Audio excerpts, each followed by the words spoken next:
ತಪಸ್ವಾಧ್ಯಾಯ ಶುಶ್ರೂಷಾ ಕೃಷ್ಣ ಪೂಜಾರ್ಥಂ ಮುನಿಂ ವಿಶ್ವೇಶಮಿಷ್ಟದಂ ವಂದೇ ಪರಿವ್ರಾಟ್ ಚಕ್ರವರ್ತಿನಂ ಕಾಂತಾಜ ಕಲ್ಯಾಣ ಗುಣೈಕಧಾಮ್ನೆ ನವದ್ಯುನಾಥ ಪ್ರತಿಮ ಪ್ರಭಾಯ ನಾರಾಯಣಾಯ ಅಖಿಲ ಕಾರಣಾಯ ಶ್ರೀ ಪ್ರಾಣನಾಥಾಯ ನಮಸ್ಕರೋಮಿ.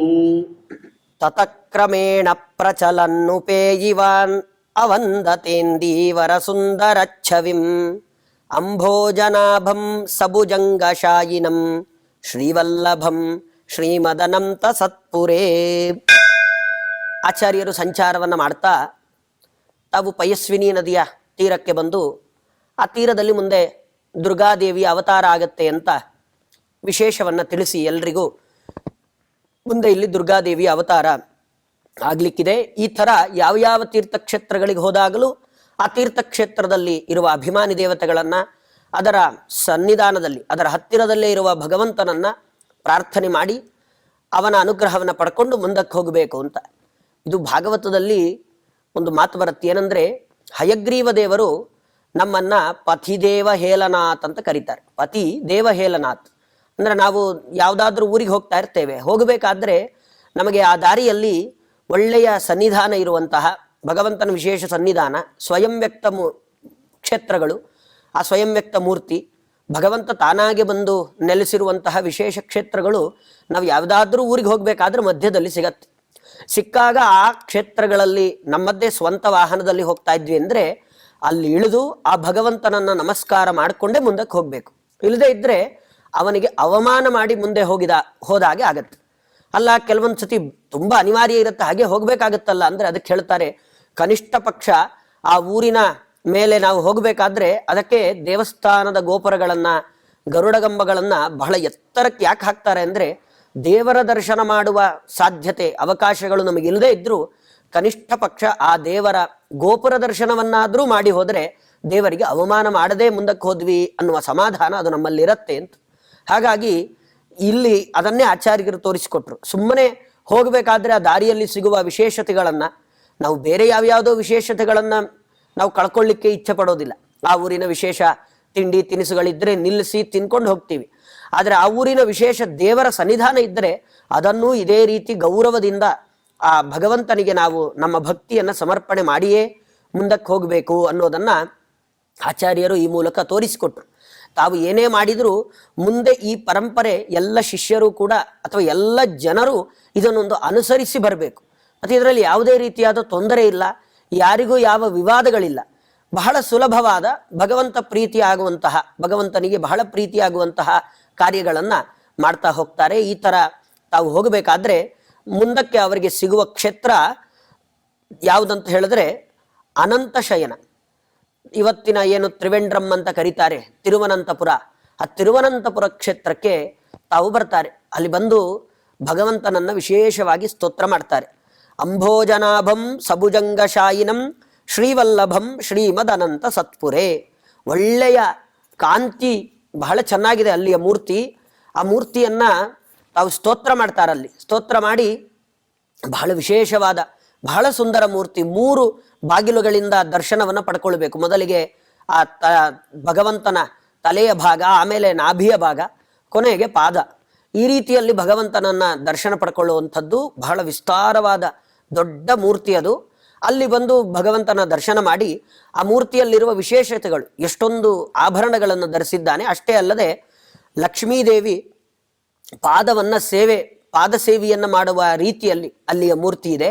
ಮತ್ತೆ ಆ ನಾಭಿಯಿಂದ ದೊಡ್ಡ ಬೃಹತ್ತಾದ ಕಮಲ, ಎಲ್ಲ ಕಡೆ ನಾವು ಕೇಳ್ತೀವಿ ನಾಭಿ ಕಮಲದಲ್ಲಿ ಬ್ರಹ್ಮದೇವರು ತಾವು ಹುಟ್ಟಿದರು ಅಂತ.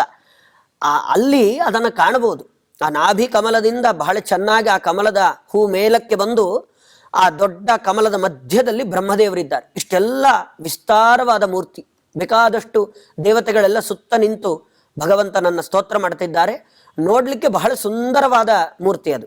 ಆ ಮೂರ್ತಿಯ ಎದುರುಗಡೆ, ಅಲ್ಲಿ ಮೂರ್ತಿಯ ಒಳಗಡೆ ವಿಶೇಷವಾಗಿ ಭಗವಂತನನ್ನು ಚಿಂತನೆ ಮಾಡಿ ಅಲ್ಲಿ ಸ್ತೋತ್ರ ಮಾಡಿ ಆಮೇಲೆ ಆ ಕ್ಷೇತ್ರದಲ್ಲಿ ಆಚಾರ್ಯರು ಇನ್ನೊಂದು ಬಹಳ ವಿಶಿಷ್ಟವಾದ ಕೆಲಸವನ್ನು ಮಾಡ್ತಾರೆ. ಆ ದೇವಸ್ಥಾನ, ದೇವರ ಸನ್ನಿಧಾನ ಇದೆ ಅಂತ ಹೇಳಿ ಅಲ್ಲೇ ತಾವು ಪ್ರತಿನಿತ್ಯ ಮಾಡುವ ಪಾಠವನ್ನು ಅವತ್ತು ಅಲ್ಲೇ ಮಾಡೋಣ ಅಂತ ಅವರಿಗೆ ಮನಸ್ಸಾಗುತ್ತೆ. ಭಗವಂತನ ಸನ್ನಿಧಾನ, ಬಹಳ ಚೆನ್ನಾಗಿದೆ, ಪ್ರಶಾಂತವಾಗಿದೆ, ಯಾರ ತೊಂದರೆಯೂ ಇಲ್ಲದ ಹಾಗೆ ಇಲ್ಲೇ ನಮ್ಮ ಮುಂದಿನ ಪಾಠ ಅಂದರೆ ಇವತ್ತಿನ ದಿನದ ಪಾಠವನ್ನು ಮಾಡೋದು ಅಂತ ತೀರ್ಮಾನ ಮಾಡ್ತಾರೆ. ತೀರ್ಮಾನ ಮಾಡಿ ವೇದಾಂತ ಸೂತ್ರಾಣಿ ಕೃತಾಂತ ವಿತ್ತಮೋ ವ್ಯಾಖ್ಯಾದಸೌ ಶಿಷ್ಯಗಣಾಯ ಸಂಸದಿ ವಿಲಕ್ಷಣಂ ಜೀವಗಣಾದ್ಗುಣಾರ್ಣವಂ ಬ್ರಹ್ಮಾಚ್ಯುತಾಖ್ಯಂ ಪ್ರತಿಪಾದಯನ್ಮುಹು. ಅಲ್ಲಿ ಬ್ರಹ್ಮಮೀಮಾಂಸಾ ಶಾಸ್ತ್ರ ಮೊದಲಿಂದ ಅದೇ ಬಂದಿದೆ. ಆ ಬ್ರಹ್ಮಮೀಮಾಂಸಾ ಶಾಸ್ತ್ರವನ್ನು ತಿಳ್ಕೊಂಡಿರೋರಲ್ಲಿ, ಅದನ್ನು ಸರಿಯಾಗಿ ಅರ್ಥ ಮಾಡಿಕೊಂಡಿರೋರಲ್ಲಿ ಅಗ್ರಗಣ್ಯರು ಅಂದರೆ ಅದು ಶ್ರೀಮದ್ ಆನಂದ ತೀರ್ಥ ಭಗವತ್ಪಾದಾಚಾರ್ಯರು. ಬಹಳ ಬಹಳ ಚೆನ್ನಾಗಿ ಅದನ್ನು ಪದೇ ಪದೇ ಯಾಕೆ ಹೇಳ್ತಿದ್ದಾರೆ ಅಂದರೆ, ಎಷ್ಟೋ ಜನ ವ್ಯಾಖ್ಯಾನಕಾರರು ಬಂದು ಬ್ರಹ್ಮಸೂತ್ರಗಳಿಗೆ ಬೇಕಾದಷ್ಟು ವ್ಯಾಖ್ಯಾನ ಬರೆದು ಹೋದರು. ಆದರೆ ಅದರ ಹೃದಯವನ್ನು, ನಿಜವಾದ ಅದರ ಹೃದಯವನ್ನು ಅರಿತವರು ಪೂರ್ಣಪ್ರಜ್ಞರು ಮಾತ್ರ. ಅವರು ಮಾತ್ರ ಅದನ್ನು ಚೆನ್ನಾಗಿ ತಿಳಿದಿರತಕ್ಕಂಥವರು. ಹಾಗಾಗಿ ಅವರು ಆ ವೇದಾಂತ ಸೂತ್ರಾಣಿ ಕೃತಾಂತ ವಿತ್ತಮೋ, ಬಹಳ ಚೆನ್ನಾಗಿ ಆ ಬ್ರಹ್ಮಮೀಮಾಂಸಾ ಶಾಸ್ತ್ರವನ್ನು ತಿಳಿದಿರುವ ಅವರು ವ್ಯಾಖ್ಯಾದಸೌ ಶಿಷ್ಯಗಣಾಯ ಸಂಸದಿ, ಎಲ್ಲ ಶಿಷ್ಯರನ್ನು ಕೂಡಿಸಿಕೊಂಡು ಪಾಠ ಮಾಡಲಿಕ್ಕೆ ಪ್ರಾರಂಭ ಮಾಡ್ತಾರೆ. ಎಲ್ಲರನ್ನ ಕೂರಿಸಿಕೊಂಡು ಆ ಬ್ರಹ್ಮಸೂತ್ರಗಳಿಗೆ ಪ್ರತಿನಿತ್ಯ ತಮ್ಮ ಪಾಠ ಹೇಗಿತ್ತು ಆ ರೀತಿಯಲ್ಲಿ ಅದಕ್ಕೆ ಅರ್ಥಗಳನ್ನು ಹೇಳ್ತಾ ಹೋಗ್ತಾರೆ. ಹೇಳಬೇಕಾದ್ರೆ ಅವತ್ತಿನ ಪಾಠ ಆ ಅನಂತಶಯನ ದೇವರ ಮುಂದೆಯೇ ಕೂತ್ಕೊಂಡು ತಾವು ಪಾಠ ಮಾಡ್ತಾ ಹೇಳ್ತಾರೆ, ಭಗವಂತ ನಾರಾಯಣ ಏನಿದ್ದಾನೆ ಅವನು ಗುಣಪೂರ್ಣ, ಅವನು ನಿರ್ದೋಷ. ಇದು ಬಹಳ ಮುಖ್ಯವಾಗಿ ತಿಳ್ಕೊಳ್ಬೇಕಾದ ಅಂಶ. ಎಲ್ಲ ಗುಣಗಳು, ಅನಂತ ಗುಣಗಳಿಂದ ತುಂಬಿದ, ಗುಣಗಳ ರಾಶಿಯಿಂದ ತುಂಬಿದವನು ಅವನು ಭಗವಂತ, ಅವನು ನಾರಾಯಣ. ಅವನಲ್ಲಿ ಯಾವ ದೋಷವನ್ನು ಕೂಡ ಹೇಳಲಿಕ್ಕೆ ಸಾಧ್ಯವೇ ಇಲ್ಲ. ಈ ರೀತಿಯಾಗಿ ತಮ್ಮ ಉಪನ್ಯಾಸವನ್ನು ತಾವು ಪ್ರಾರಂಭ ಮಾಡ್ತಾರೆ. ಇದು ಆಚಾರ್ಯರು ಮುಂದೆ ಭಾಷ್ಯವನ್ನು ರಚನೆ ಮಾಡಿದಾಗಲಿ ಎಲ್ಲ ಕಡೆಯಲ್ಲಿ ಅವರು ಏನೇನು ಮಂಗಳಾಚರಣೆಗಳು ಅಂತ ಮಾಡಿದ್ದಾರೆ, ಅಂದರೆ ಒಂದು ಗ್ರಂಥ ಬರಿಬೇಕಾದ್ರೆ ಅದಕ್ಕೊಂದು ಮಂಗಳಾಚರಣೆ, ಮೊದಲಿಗೆ ದೇವರನ್ನು ನಮಸ್ಕಾರ ಮಾಡೋದು ಅಂತ ಯಾವುದೇ ಬರೆದರೂ ಈ ಎರಡು ವಿಶೇಷಣಗಳನ್ನು ಅವರು ಬಿಟ್ಟೇ ಇಲ್ಲ. ಒಂದು ಭಗವಂತ ಗುಣಪೂರ್ಣ, ಮತ್ತೊಂದು ಭಗವಂತ ನಿರ್ದೋಷ. ಇದು ಎಲ್ಲರೂ ಕೂಡ ಈ ರೀತಿಯಲ್ಲಿ ಉಪಾಸನೆ ಮಾಡಬೇಕು ಅಂತ ತೋರಿಸಿಕೊಡ್ತಾರೆ. ಅವತ್ತಿನ ಪಾಠದ ಮುಖ್ಯ ವಿಷಯ ಅದೇ. ಅದನ್ನೇ ಅವರು ತಾವು ಬರಿಬೇಕಾದ್ರೆ ಅಣುಭಾಷ್ಯ ಅಂತ ಅದನ್ನು ರಚನೆ ಮಾಡಿ ಅವರು ಅದರಲ್ಲಿ ಹೇಳ್ತಾರೆ, ನಾರಾಯಣಂ ಗುಣೈಸ್ಸರ್ವೈರ್ ಉದೀರ್ಣಂ ದೋಷವರ್ಜಿತಂ. ಇದೇ ಮುಖ್ಯ. ಇದೇ ರೀತಿಯಲ್ಲಿ ಪ್ರಾರಂಭ ಮಾಡ್ತಾರೆ. ಮತ್ತೆ ಮಹಾಭಾರತ ತಾತ್ಪರ್ಯ ನಿರ್ಣಯವನ್ನ ತಾವು ಬರಿಬೇಕಾದ್ರೂ ನಾರಾಯಣಾಯ ಪರಿಪೂರ್ಣ ಗುಣಾರ್ಣವಾಯ ಇದನ್ನೇ ಹಾಕ್ತಾರೆ, ಪರಿಪೂರ್ಣ ಗುಣಾರ್ಣವಾಯ. ಎಲ್ಲ ಕಡೆಯಲ್ಲೂ ಭಗವಂತನಿಗೆ ಇದೇ ಗುಣಪೂರ್ಣ ನಿರ್ದೋಷ, ಗುಣಪೂರ್ಣ ನಿರ್ದೋಷ. ಇದು ಬಹಳ ಮುಖ್ಯವಾಗಿ ಎಲ್ಲರೂ ಉಪಾಸನೆ ಮಾಡಬೇಕಾದ ಅಂಶ. ಭಗವಂತನ ಮುಂದೆ ಹೋಗ್ತೀವಿ, ಭಗವಂತನನ್ನು ಏನಂತ ಸ್ತೋತ್ರ ಮಾಡಬೇಕು? ನಮಗೆಲ್ಲ ಸ್ತೋತ್ರ ಮಾಡುವ ಸಾಮರ್ಥ್ಯ ಇಲ್ಲ. ಭಗವಂತನನ್ನ ಅದಕ್ಕೋಸ್ಕರ ನಮಗೆ ಸ್ತೋತ್ರ ಮಾಡ್ಲಿಕ್ಕೆ ಬರೋದಿಲ್ಲ. ಆದ್ದರಿಂದ ದೊಡ್ಡ ದೊಡ್ಡ ಮಹಾನುಭಾವರು ಮಾಡಿದ ಸ್ತೋತ್ರವನ್ನು ನಾವು ದೇವರ ಮುಂದೆ ಹೇಳ್ತೀವಿ, ಅದರಿಂದ ದೇವರು ಪ್ರೀತನಾಗಲಿ ಅಂತ. ಸಾಮಾನ್ಯವಾಗಿ ದೇವರ ಹತ್ರ ಹೋದಾಗ ನಮ್ಮ ಅಪೇಕ್ಷೆಗಳನ್ನೇ ಪ್ರಾರ್ಥನೆ ಮಾಡ್ತಾ, ನಮ್ಮದ್ದೇ ಯಾವ್ಯಾವುದೋ ಲೌಕಿಕ ಕೆಲವೊಂದು ಅಪೇಕ್ಷೆಗಳಿರುತ್ತೆ, ಅದನ್ನು ಮಾತ್ರ ದೇವರ ಎದುರುಗಡೆ ನಿಂತು ಪ್ರಾರ್ಥನೆ ಮಾಡಿ ಬರುವ ಬದಲು ಆಚಾರ್ಯರು ಹೇಳ್ತಾರೆ, ದೇವರ ಮುಂದೆ ಹೋಗಿ ನಿಂತಾಗ ಈ ಥರ ಮಾಡಬೇಕು. ಏನಂದ್ರೆ, ನೀನು ಗುಣಪೂರ್ಣ, ನೀನು ನಿರ್ದೋಷ, ನಿನ್ನಲ್ಲಿ ಎಲ್ಲ ಇರೋದೇ ಎಲ್ಲ ಸದ್ಗುಣಗಳ ಗಣಿ ಅದು ನೀನು ಭಗವಂತ ಅಂತ ಅವನನ್ನ ನಾವು ಸ್ತೋತ್ರ ಮಾಡಬೇಕು. ಮತ್ತೆ ನಿರ್ದೋಷ, ನಿನ್ನಲ್ಲಿ ಎಷ್ಟೋ ಜನ ದೋಷವನ್ನ, ರಾಮಾವತಾರ ಮಾಡಿದಾಗ ಅದರಲ್ಲಿ ಒಂದಿಷ್ಟು ಜನ ದೋಷ ಹೇಳ್ತಾರೆ, ಕೃಷ್ಣಾವತಾರ ಮಾಡಿದಾಗ ಅದರಲ್ಲಿ ಒಂದಿಷ್ಟು ದೋಷ ಹೇಳ್ತಾರೆ. ಸರಿಯಾಗಿ ವಿಮರ್ಶೆ ಮಾಡದೆ ಅದನ್ನೇ ಆಚಾರ್ಯರು ತಾವು ಎಲ್ಲವನ್ನೂ ಸಮರ್ಥನೆ ಮಾಡಿದ್ದಾರೆ. ಇವತ್ತು ಎಷ್ಟೋ ಜನ ರಾಮಾಯಣ ಅನ್ನೋದು ಅದು ನಮ್ಮ ಭಾರತ ದೇಶದ ಒಳ್ಳೆಯ ಸುಪ್ರಸಿದ್ಧವಾದ ಇತಿಹಾಸ ಗ್ರಂಥ, ಅದನ್ನ ನಾವು ಅಧ್ಯಯನ ಮಾಡಲೇಬೇಕು. ಆದರೆ ಇವತ್ತು ಅಂಥದ್ದೊಂದು ಸೌಭಾಗ್ಯ ಅದು ಭಾರತೀಯರಿಗೆ ಇಲ್ಲ. ಹಾಗಾಗಿದೆ, ಎಲ್ಲರೂ ರಾಮಾಯಣವನ್ನು ಓದೇ ತಮ್ಮ ಚಿಕ್ಕ ವಯಸ್ಸಿನಿಂದ ಮೇಲಕ್ಕೆ ಬಂದವರು ಅಂತೇನಿಲ್ಲ. ಪಠ್ಯ ಪುಸ್ತಕಗಳಲ್ಲಾಗ್ಲಿ ಎಲ್ಲಾಗ್ಲಿ ಅದನ್ನು ಸೇರಿಸಿಲ್ಲ. ಇದರ ದುಃಖವೂ ಅದು ಭಾರತೀಯರಿಗೆ ಇಲ್ಲದಂಥ ಪರಿಸ್ಥಿತಿ ಇವತ್ತು ಬಂದಿದೆ. ಯಾಕೆ ಓದಬೇಕು ಅಂದರೆ, ಅಧ್ಯಯನ ಮಾಡಿದಾಗ ಯಾರದ್ದೋ ಮಾತು ಕೇಳಿ ನಾವು ರಾಮನನ್ನೋ ಕೃಷ್ಣನನ್ನೋ ತಪ್ಪು ಮಾಡಿದ್ದಾನೆ ಅನ್ನೋದಕ್ಕಿಂತ ಸ್ವತಃ ನಾವೇ ಅಧ್ಯಯನ ಮಾಡಿ, ಈ ಥರ ಮಹಾನುಭಾವರಾದಂತಹ ಪೂರ್ಣಪ್ರಜ್ಞರು ಮೊದಲಾದ ಆಚಾರ್ಯರು ಬರೆದಿರುವ ಯಾವ್ಯಾವ ನಿರ್ಣಯಗಳಿದೆ ಅದನ್ನೂ ಅಧ್ಯಯನ ಮಾಡಿ, ಅದರಲ್ಲಿ ಭಗವಂತ ಹೇಗೆ ಗುಣಪೂರ್ಣ, ಭಗವಂತನಲ್ಲಿ ಯಾವ ರೀತಿಯಾಗಿ ಯಾವ ದೋಷಗಳಿಲ್ಲ, ಈ ಥರದ ಚಿಂತನೆಯನ್ನ ನಾವು ಮಾಡಿದರೆ ಅವಾಗ ಅದಕ್ಕೆ ಉಪಯೋಗ ಬರುತ್ತೆ. ಈ ಪಾಠವನ್ನ, ಇದು ಬಹಳ ಪ್ರಧಾನವಾದ ವಿಷಯ. ಈ ವಿಷಯವನ್ನ ಅವತ್ತು ತಾವು ಎಲ್ರಿಗೂ ಹೇಳ್ತಿರ್ತಾರೆ. ಹೇಳ್ತಾ ಅವರ ಉದ್ದೇಶ ಏನು ಅಂದರೆ, ಎಷ್ಟೋ ವ್ಯಾಖ್ಯಾನಕಾರರು ಬ್ರಹ್ಮಸೂತ್ರಗಳಿಗೆಲ್ಲ ಭಾಷ್ಯವನ್ನ ಬರೀತಾ ಎಷ್ಟೋ ಜನ ಏನಂತ ಹೇಳಿದ್ದಾರೆ ಅಂದರೆ, ಬ್ರಹ್ಮ ಅಂದರೆ ಜೀವ ಏನಿದ್ದಾನೆ ಅವನು ತಾನು ಬ್ರಹ್ಮನೇ, ಜೀವನು ಬ್ರಹ್ಮನೇ, ಅದರಲ್ಲಿ ಏನೂ ವ್ಯತ್ಯಾಸ ಇಲ್ಲ ಅಂತ ಹೇಳ್ತಾರೆ. ಆದರೆ ಆಚಾರ್ಯರು ಹೇಳ್ತಾರೆ, ಅವರು ಹೇಳಿದ ಎರಡು ವಿಶೇಷಣಗಳಿದೆಯಲ್ಲ, ಏನು ಭಗವಂತ ನಾರಾಯಣ ಅವನು ಗುಣಪೂರ್ಣ, ಅವನು ನಿರ್ದೋಷ, ಈ ಎರಡು ಅಂಶ ಇದು ಭಗವಂತನಲ್ಲಿ ಬಿಟ್ಟರೆ ಮತ್ತಾರಲ್ಲೂ ಬರೋದಿಲ್ಲ. ಜೀವನನ್ನ ನಾವು ಬ್ರಹ್ಮ ಅಂತ ಒಂದು ವೇಳೆ ಹೇಳೋದಾದ್ರೆ, ಅಂದ್ರೆ ಬ್ರಹ್ಮ ಅಂದ್ರೆ ಭಗವಂತ, ಆ ಭಗವಂತನೂ ಈ ಜೀವ ಇವರಿಬ್ಬರೂ ಒಂದೇ ಅಂತ ಒಂದು ವೇಳೆ ನಾವು ಉಪಾಸನೆ ಮಾಡೋದಾದ್ರೆ ಏನು ಬೇರೆ ಬೇರೆ ಏನಿಲ್ಲ, ಅವರಿಬ್ರು ಒಬ್ಬರೇ ಅಂತ ನಾವು ತಿಳ್ಕೊಳ್ಳೋದಾದ್ರೆ, ಆಚಾರ್ಯರು ಕೇಳ್ತಾರೆ, ಈ ಗುಣಪೂರ್ಣ ನಿರ್ದೋಷ ಜೀವಿ ಆಗ್ಲಿಕ್ಕೆ ಸಾಧ್ಯನಾ? ಒಬ್ಬ ಜೀವಿ ತಾನು ತನ್ನ ಜೀವನದಲ್ಲಿ ಗೊತ್ತಿದ್ದು ಅಥವಾ ಗೊತ್ತಿಲ್ಲದೆ ಬೇಕಾದಷ್ಟು ತಪ್ಪುಗಳನ್ನು ಮಾಡ್ತಾನೆ. ಹಾಗಾಗಿ ಅವನನ್ನು ನಿರ್ದೋಷ ಅಂತ ಹೇಳೋದು ಹೇಗೆ? ಮತ್ತೆ ಎಲ್ಲ ಗುಣಗಳಿಂದ, ಒಳ್ಳೆಯ ಸದ್ಗುಣಗಳಿಂದ ಕೂಡಿಕೊಂಡಿರೋನು ಯಾರಾದ್ರೂ ಇದ್ದಾರಾ? ಅಂಥ ವ್ಯಕ್ತಿ ಯಾರಿದ್ದಾರೆ? ನಮಗೆ ಎಷ್ಟೋ ಜನರ ವಿಷಯದಲ್ಲಿ ಇವನಲ್ಲಿ ಇಂಥದ್ದೊಂದು ಗುಣ ಇಲ್ಲ, ಇವನು ಎಲ್ಲರನ್ನು ದ್ವೇಷ ಮಾಡ್ತಾನೆ, ಅಥವಾ ಇನ್ನೊಬ್ಬ ಅವನಿಗೆ ಬರೀ ಆಸೆ, ತನಗೆ ಅದು ಬೇಕು ಇದು ಬೇಕು ಅನ್ನೋ ಆಸೆ. ಇದೆಲ್ಲ ಗುಣಗಳಲ್ಲ, ಇದೆಲ್ಲ ದುರ್ಗುಣಗಳು. ಕಾಮ, ಕ್ರೋಧ, ಲೋಭ, ಮೋಹ, ಮದ, ಮಾತ್ಸರ್ಯ ಇದು ಒಬ್ಬ ಜೀವನಲ್ಲಿ ತುಂಬಿಕೊಂಡಿರುತ್ತೆ. ತನಗೆ ಆಸೆ ಇರುತ್ತೆ, ಕೋಪ ಬರುತ್ತೆ, ಯಾವುದಾದ್ರೂ ಕೆಲಸ ಮಾಡಿ ಅದು ಸಿಗಲಿಲ್ಲ ಅಂದ್ರೆ ಕೋಪ ಬರುತ್ತೆ, ತನಗೇ ಬೇಕು ಅನ್ನುವ ಲೋಭ ಇರುತ್ತೆ, ಮದ ಇರುತ್ತೆ, ನಾನು ಎಲ್ಲವನ್ನ ಸಂಪಾದನೆ ಮಾಡಿದ್ದೇನೆ, ನನ್ನಷ್ಟು ಜ್ಞಾನ ಯಾರಿಗಿಲ್ಲ, ನನ್ನಷ್ಟು ಧನ ಸಂಪತ್ತು ಅದು ಯಾರಿಗಿಲ್ಲ ಅನ್ನುವ ಮದ ಇರುತ್ತೆ. ಮತ್ತೆ ಮಾತ್ಸರ್ಯ ಇರುತ್ತೆ, ಏನಂದ್ರೆ ಅಯ್ಯೋ ನಾನಷ್ಟು ಸಂಪಾದನೆ ಮಾಡ್ಲಿಕ್ಕೆ ಆಗ್ಲಿಲ್ಲ, ನನ್ನ ಮಗ ಓದ್ತಾ ಇಲ್ಲ, ಅವರ ಮಗ ಓದ್ತಾ ಇದ್ದಾನೆ, ಈ ತರ ಮಾತ್ಸರ್ಯ ಇರುತ್ತೆ. ಈ ಎಲ್ಲ ಕಾಮ, ಕ್ರೋಧ, ಲೋಭ, ಮೋಹ, ಮದ, ಮಾತ್ಸರ್ಯ. ಮತ್ತೆ ಮೋಹ, ನಮ್ಮವರು ಅನ್ನುವ ಮೋಹ, ಎಲ್ಲರೂ ನಮ್ಮವರು ಅಂತ ಎಲ್ಲಿಯ ತನಕ? ನಮಗೆ ಕಷ್ಟ ಬರುವ ತನಕ. ನಮಗೆ ಕಷ್ಟ ಬಂದ್ರೆ ನಾವು ಯಾರು ನಮ್ಮವರು ಅಂತ ಹೇಳ್ತೇವೋ ಅವ್ರು ಯಾರು ನಮ್ಮ ಹತ್ರಕ್ಕೆ ಇರೋದಿಲ್ಲ.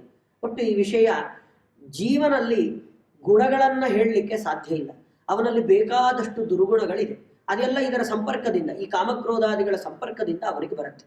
ಹಾಗಾಗಿ ಎಷ್ಟೋ ಜನ ಏನ್ ಹೇಳ್ತಿದ್ದಾರೆ ಅಂದ್ರೆ, ಜೀವ ಬ್ರಹ್ಮ ಒಂದೇ, ಅವರಿಬ್ರು ಬೇರೆ ಅಲ್ಲ ಅಂತ ಹೇಳ್ಕೊಂಡು ಬರ್ತಿದ್ದಾರೆ. ಇದು ಹೇಗೆ ಸಾಧ್ಯ? ನೀವೇ ಆಲೋಚನೆ ಮಾಡಿ. ಅದನ್ನು ಹೇಳಿ ಆಚಾರ್ಯರು ಹೇಳ್ತಾರೆ, ಆದರೆ ಭಗವಂತನಲ್ಲಿ ಒಂದೇ ಒಂದು ದೋಷ, ಅದನ್ನು ತೋರಿಸ್ಲಿಕ್ಕೆ ಸಾಧ್ಯ ಇಲ್ಲ. ಭಗವಂತನಲ್ಲಿ ಒಂದೇ ಒಂದು ಗುಣದ ನ್ಯೂನತೆ, ಅದನ್ನು ಹೇಳಲಿಕ್ಕೆ ಸಾಧ್ಯ ಇಲ್ಲ. ಒಂದು ವೇಳೆ ಹೇಳದಿದ್ರೆ ನಾನು ಇಲ್ಲೇ ಇದನ್ನೇ ಅವರು ಈ ಸಂಚಾರ ಕ್ರಮದಿಂದ ತಾವು ಮಾಡಿಕೊಂಡು ಬಂದದ್ದೇನಂದ್ರೆ ಇದನ್ನೇ ಎಲ್ಲ ಕಡೆಯಲ್ಲೂ ಈ ವಿಷಯವನ್ನ ದೊಡ್ಡ ದೊಡ್ಡ ವಾದಿಗಳ ಮುಂದೆ ಇಡ್ತಾರೆ. ಭಗವಂತ ಗುಣಪೂರ್ಣ ನಿರ್ದೋಷ, ಈ ವಿಷಯದಲ್ಲಿ ಯಾರಿಗಾದರೂ ಅನುಮಾನ ಇದ್ರೆ ಅಥವಾ ನಿಮ್ಮ ಮತದಲ್ಲಿ ವ್ಯತ್ಯಾಸವಾಗಿ ಹೇಳಿದ್ರೆ ಮುಕ್ತ ಅವಕಾಶ ನನ್ನ ಹತ್ರ ಬಂದು ವಾದ ಮಾಡಬಹುದು. ನಾನು ಅದಕ್ಕೆ ಬೇಕಾದ ಸಪ್ರಮಾಣ ಪ್ರಮಾಣ ಸಹಿತವಾದ, ಇವತ್ತು ಯಾವ್ಯಾವ ಪುರಾಣಗಳನ್ನು ನೀವು ನಂಬ್ತೀರೋ, ಯಾವ್ಯಾವ ಪುರಾಣ ವಾಕ್ಯಗಳು ನಿಮಗೆ ಬಹಳ ಇಷ್ಟ ಅಂತಾಗಿದೆಯೋ, ಯಾವ ಪುರಾಣ ನಿಮಗೆ ಇಷ್ಟ ಅಂತಾಗಿದೆಯೋ ಆ ಪುರಾಣಗಳಿಂದಲೇ ಭಗವಂತನನ್ನ ಗುಣಪೂರ್ಣ ನಿರ್ದೋಷ ಅಂತ ನಾನು ತೋರಿಸಿಕೊಡ್ತೇನೆ, ಹೊರತು ನನ್ನ ಸ್ವಾರ್ಥ ಮಾತುಗಳಿಂದಲ್ಲ. ನಾನೇನೋ ಹೇಳ್ತಾ ಇದ್ದೀನಿ ಅಂತ ನೀವು ನಂಬಬೇಡಿ. ನಾನು ಹೇಳುವ ಪ್ರತಿಯೊಂದು ಮಾತಿಗೂ ಪ್ರಮಾಣವನ್ನು ಕೊಡ್ತೇನೆ. ನೀವು ನಂಬಲಿಕ್ಕೆ ಮುಖ್ಯವಾಗಿ ಬೇಕಾಗಿರೋದೇ ಪ್ರಮಾಣ. ನನ್ನಲ್ಲಿ ನಿಮಗೆ ಆಪ್ತನಲ್ಲ ನಾನು ನಿಮಗೆ, ಯಾಕೆಂದ್ರೆ ನಾನು ಹೇಳುವ ವಿಷಯ ಬಹಳ ಬೇರೆ ತರ ಇದೆ.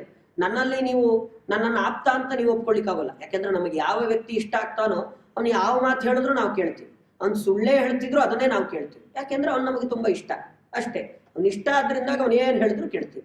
ಅವ್ನು ಸುಳ್ಳೇ ಹೇಳಿ ತಪ್ಪೇ ಹೇಳ್ತಾ ಇರಲಿ ಅದನ್ನು ನಾವು ಕೇಳಲಿಕ್ಕೆ ತಯಾರಿರ್ತೇವೆ.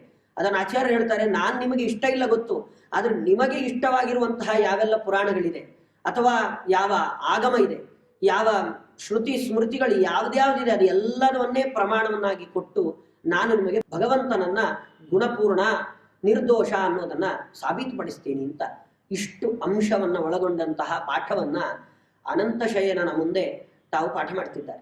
ಆ ಅನಂತಶಯನನು ಇಂಥವನೇ, ಅವನು ಗುಣಪೂರ್ಣ ಮತ್ತೆ ನಿರ್ದೋಷ, ಅವನಲ್ಲಿ ಯಾವ ದೋಷವೂ ಇಲ್ಲ, ಎಲ್ಲ ಗುಣಗಳಿಂದ ತುಂಬಿದಂತಹ ಆ ಗುಣಗಳ ಗಣಿ ಅದು ಭಗವಂತ. ಇಷ್ಟು ವಿಷಯವನ್ನ ಶಿಷ್ಯರ ಮುಂದೆ ಬ್ರಹ್ಮಾಚ್ಯುತಾಖ್ಯಂ ಪ್ರತಿಪಾದಯನ್ಮುಹು ಅಂತ ಹೇಳ್ತಾರೆ. ಅದನ್ನವರು ಜೀವಗಣಾತ್ ಗುಣಾರ್ಣವಂ, ಯಾವ ಜೀವರಾಶಿ ಇದೆ ಅವರೆಲ್ಲ ಗುಣಾರ್ಣವರಲ್ಲ. ಅರ್ಣವ ಅಂದ್ರೆ ಸಮುದ್ರ, ಗುಣ ಸಮುದ್ರ ಅದು ಭಗವಂತ ಮಾತ್ರ. ಮತ್ತೆ ಅಷ್ಟೇ ಅಲ್ಲ, ಅಚ್ಯುತಾಖ್ಯಂ, ಚ್ಯುತಿ ಇಲ್ಲ ಭಗವಂತನಿಗೆ, ನಾಶ ಹೊಂದದ ಭಗವಂತ ಅಂತ ನಮ್ಮಿಂದ ಹೇಳಲಿಕ್ಕೆ ಸಾಧ್ಯವೇ ಇಲ್ಲ. ಸರ್ವತ್ರ ವ್ಯಾಪ್ತನಾಗಿ ಎಲ್ಲ ಕಡೆಯಲ್ಲೂ ಇದ್ದು ಎಲ್ಲಾ ಕಾಲದಲ್ಲೂ ಅನುಗ್ರಹ ಮಾಡುವಂತ ಭಗವಂತನನ್ನ ಅದಕ್ಕೋಸ್ಕರ ಅವನಿಗೆ ಅಚ್ಯುತ ಅಂತ ಕರೆಯುತ್ತೆ. ಚ್ಯುತಿ ಇಲ್ಲ ಆದ್ರಿಂದಾಗಿ ಅವನನ್ನ ಅಚ್ಯುತ ಅಂತ ಕರೀತಾರೆ. ಮತ್ತೆ ಗುಣಾರ್ಣವನಾದಂತಹ ಅಂತ ಭಗವಂತನ ಬಗ್ಗೆ ತಾವು ಉಪನ್ಯಾಸವನ್ನ ಮಾಡಿ ಎಲ್ಲ ಅಲ್ಲಿ ಬಂದಿರತಕ್ಕಂಥ ಪ್ರತಿಯೊಬ್ಬರಿಗೂ ಕೂಡ ತಾವು ಅದನ್ನು ತಿಳಿಸ್ಕೊಡ್ತಾರೆ. ಇಂಥ ಭಗವಂತನನ್ನೇ ನೀವು ಉಪಾಸನೆ ಮಾಡಬೇಕು. ಭಗವಂತನ ಎದುರುಗಡೆ ಹೋದಾಗ, ಈ ತರ ಕ್ಷೇತ್ರಗಳಿಗೆ ಬಂದಾಗ ಅಲ್ಲಿ ಕೂತ್ಕೊಂಡು ಏನನ್ನೋ ಕೇಳ್ಕೊಳ್ಳೋದಲ್ಲ.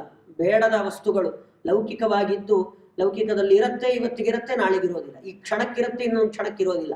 ಆ ಥರದ ವಸ್ತುಗಳ ಬಗ್ಗೆ ಆಸೆಯನ್ನು ಬಿಟ್ಟು ಬರುವ ಕ್ಷೇತ್ರದಲ್ಲಿರುವ ಭಗವಂತನನ್ನ ನೀನು ಗುಣಪೂರ್ಣ, ನೀನು ನಿರ್ದೋಷ ಅಂತ ಉಪಾಸನೆ ಮಾಡಿದರೆ ಭಗವಂತ ವಿಶೇಷವಾಗಿ ಅನುಗ್ರಹ ಮಾಡ್ತಾನೆ ಅನ್ನೋದನ್ನ ತಾವು ಆ ಅನಂತಶಯನ ಕ್ಷೇತ್ರದಲ್ಲಿ ಎಲ್ಲ ಶಿಷ್ಯರಿಗೆ ಮಾತ್ರ ಅಲ್ಲ, ಅಲ್ಲಿ ಬಂದಿರತಕ್ಕಂಥ ಪ್ರತಿಯೊಬ್ಬ ಜನರಿಗೂ ಈ ಉಪದೇಶವನ್ನ ಮಾಡ್ತಾರೆ ಅಂತ ಹೇಳ್ತಾ ನನ್ನ ಮಾತನ್ನು ಮುಗಿಸ್ತೇನೆ. ಶ್ರೀಕೃಷ್ಣಾರ್ಪಣಮಸ್ತು.